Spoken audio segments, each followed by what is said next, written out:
بسم الله الرحمن الرحيم. كلمة قتيل كانت سببا لإسلام القاتل.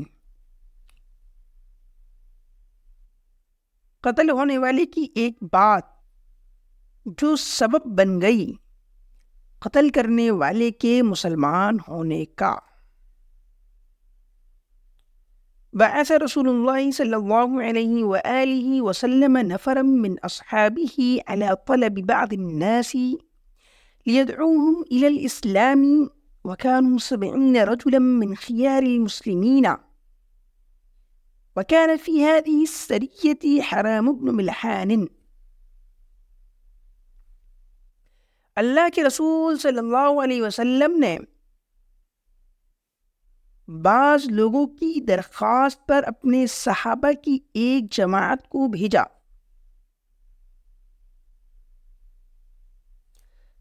تاکہ وہ ان کو بلائے اسلام کی طرف، یعنی ان کو اسلام کی دعوت دے.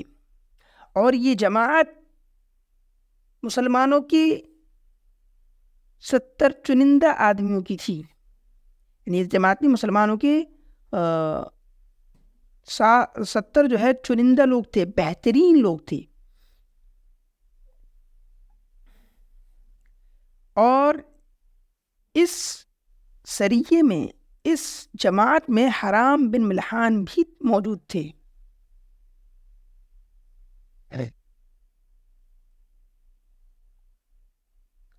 قتله أحد المشركين وهو جبار بن سلمى، وكان مستبعدا أن يسلم، ولكنه أسلم قريبا. فاستغرب الناس وسألوه عن سبب إسلامه فقال ما معناه. حرام بن ملحان کو ایک مشرک نے قتل کر دیا، اور وہ مشرک جبار بن سلمہ تھے، اور یہ بہت ناممکن لگتا تھا کہ وہ مسلمان ہو جائیں گے، لیکن جلد ہی وہ مسلمان ہو گئے. تو لوگوں کو بڑا تعجب ہوا، اور لوگوں نے ان سے پوچھا ان کے مسلمان ہونے کا سبب، تو انہوں نے بتایا جس کا مطلب یہ ہے.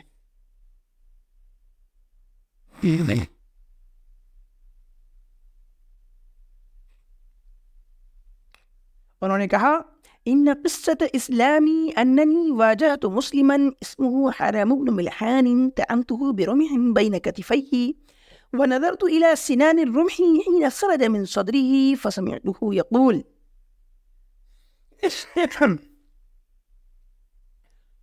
بے شک میرے مسلمان ہونے کا قصہ یہ ہے کہ میں نے ایک مسلمان کا مقابلہ کیا جس کا نام حرام بن ملحان تھا، تو میں نے اس کو ایک نیزہ مارا اس کے دونوں مونڈوں کے درمیان، اور میں نے دیکھا نیزے کی نوک کو جب وہ اس کے سینے سے نکلی تو میں نے اس کو کہتے ہوئے سنا فزت ورب الکعبۃ، رب کعبہ کی قسم میں تو کامیاب ہو گیا.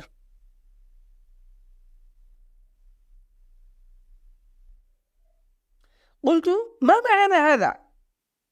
هل أنا في حلم أم هذا كاذب؟ میں نے کہا اس کا کیا مطلب ہے؟ کیا میں خواب دیکھ رہا ہوں یا یہ جھوٹ بول رہا ہے؟ والإنسان لا يكذب عند الموت، وإذا كان يكذب في بعض الأحيان فعند الموت لا يكذب، وما جرب على العرب الكذب. اور انسان موت کے وقت تو جھوٹ نہیں بولتا، اگرچہ وہ بعض مرتبہ جھوٹ بولتا ہو تب بھی موت کے وقت جھوٹ نہیں بولے گا. اور عرب پر تو جھوٹ کا تجربہ بھی نہیں کیا گیا، یعنی جھوٹ بولنا عرب کی تو عادت بھی نہیں ہے.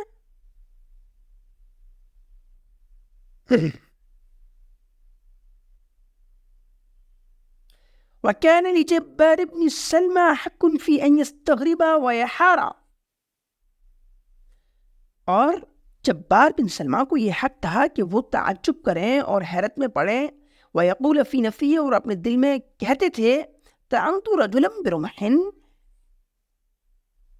میں نے ایک آدمی کو نیزہ مارا. وَدَخَلَ الرُّمْحُ مِنْ جَانِبٍ وَخَرَجَ مِنْ جَانِبٍ، نیزہ ایک جانب سے داخل ہوا اور دوسری جانب سے نکل گیا. وَخَرَّ صَرِيعًا يَشْحَطُ فِي دَمِهِ ويلفظ نفسه الأخيرة ثم يقول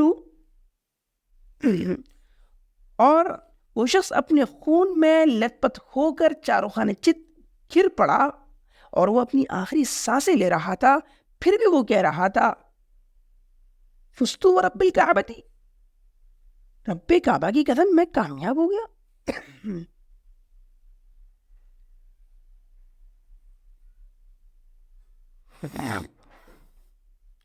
إنه أيقن أن زوجه ستكون أرملة وأبناؤه سيكونون أيتاما، إنه حرم كل لذة في الدنيا فلا شراب ولا طعام ولا نور شمس ولا ضوء قمر، جبکہ اس کو اس بات کا یقین ہے کہ اس کی بیوی بیوہ ہو جائے گی، اس کے بچے یتیم ہو جائیں گے، اور وہ دنیا کی ہر لذت سے محروم ہو چکا ہے۔ اب اسے کوئی پینے کو اس کو کوئی پینے کی چیز نہیں ملے گی، نہ ہی کوئی کھانا ملے گا، اور نہ ہی وہ سورج کی روشنی حاصل کر سکے گا، اور نہ ہی چاند کی چاندنی دیکھ سکے گا۔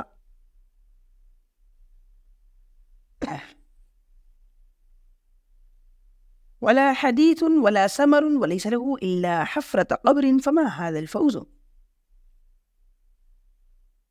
اور نہ ہی وہ کسی سے گفتگو کر سکے گا، اور نہ ہی رات میں کسی سے بات کر سکے گا، اور اب اس کو نہیں ملے گا مگر قبر کا ایک گھڑا۔ تو پھر اس کامیابی کے کیا مطلب ہے؟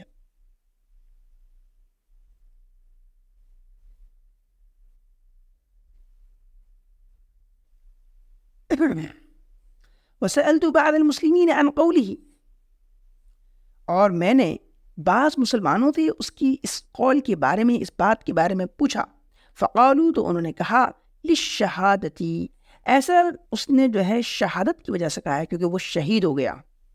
انه كان يؤمن بالله واليوم الآخر ويعرف ما يفوز به الشهيد من السعادة ورضا الله ونعماء الجنة كأنه يراها بعينيه، فقال، ایسا اس لیے ہے کہ وہ ایمان رکھتا ہے اللہ پر، قیامت کے دن پر، اور وہ جانتا ہے اس چیز کو جس کے ذریعے شہید کامیابی حاصل کرتا ہے، یعنی خوش نصیبی اور اللہ کی خوشنودی اور جنت کی نعمتیں، گویا کہ وہ اس کو اپنی دونوں آنکھوں سے دیکھتا ہے۔ تو اس نے اسی وجہ سے کہا فزت ورب الکعبۃ، رب کعبہ کی قسم میں تو کامیاب ہو گیا۔ قلت، میں نے کہا فاز لعمر اللہ، اللہ کی قسم پھر تو وہ ضرور کامیاب ہو گیا۔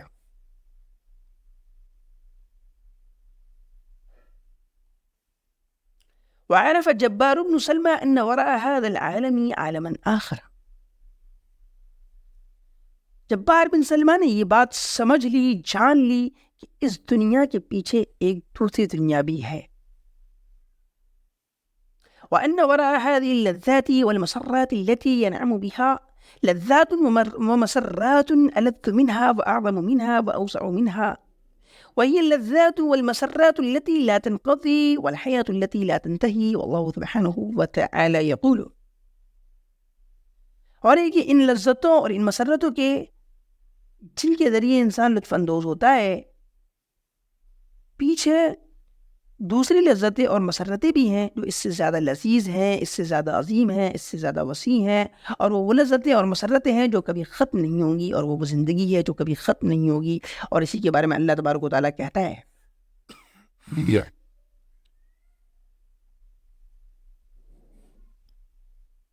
فَلَا تَعْلَمُ نَفْسٌ مَّا أُخْفِيَ لَهُم مِّن قُرَّةِ أَعْيُنٍ جَزَاءً بِمَا كَانُوا يَعْمَلُونَ، کوئی شخص، کوئی نفس نہیں جانتا ہے کہ اللہ تبارک و تعالیٰ نے اس کے لیے کیا چیز چھپا رکھی ہے، یعنی آنکھوں کی ٹھنڈک، اور یہ بدلہ ہوگا ان لوگوں کے لیے جو عمل کرتے ہیں۔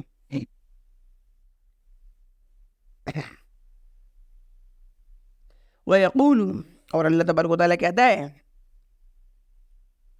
وَلَا تَحْسَبَنَّ الَّذِينَ قُتِلُوا فِي سَبِيلِ اللَّهِ أَمْوَاتًا بَلْ أَحْيَاءٌ عِندَ رَبِّهِمْ يُرْزَقُونَ فَرِحِينَ بِمَا آتَاهُمُ اللَّهُ مِنْ فَضْلِهِ، اور ہرگز گمان نہ کرو ان لوگوں کو جو قتل کر دیے گئے اللہ کے راستے میں مردہ، یعنی اللہ کے راستے میں شہید ہونے والوں کو مردہ نہ کہو، بلکہ وہ تو زندہ ہوتے ہیں، اپنے رب کے پاس ان کو رزق دیا جاتا ہے اور وہ خوش ہوتے ہیں ان چیزوں سے جو اللہ ان کو دیتا ہے اپنے فضل سے۔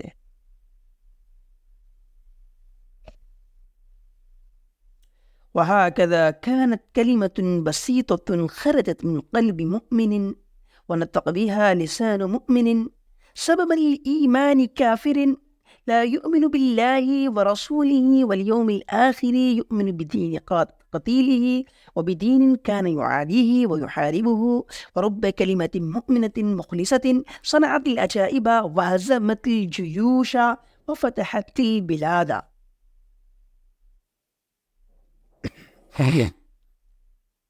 اور اس طرح ایک سادہ سا کلمہ جو ایک مومن کے دل سے نکلا تھا، جسے ایک مومن کی زبان نے بولا تھا، ایک ایسے کافر کے مومن ہونے کا سبب بن گیا جو اللہ پر اور اس کے رسول پر اور قیامت کے دن پہ ایمان نہیں رکھتا تھا، لیکن اس کلمے کی وجہ سے، اس بات کی وجہ سے وہ ایمان لے آتا ہے اس شخص کے دین پر جس کو اس نے قتل کیا ہے، اس شخص کے دین پر ایمان لے آتا ہے جس سے وہ دشمنی رکھتا ہے، جس سے وہ جنگ کرتا ہے۔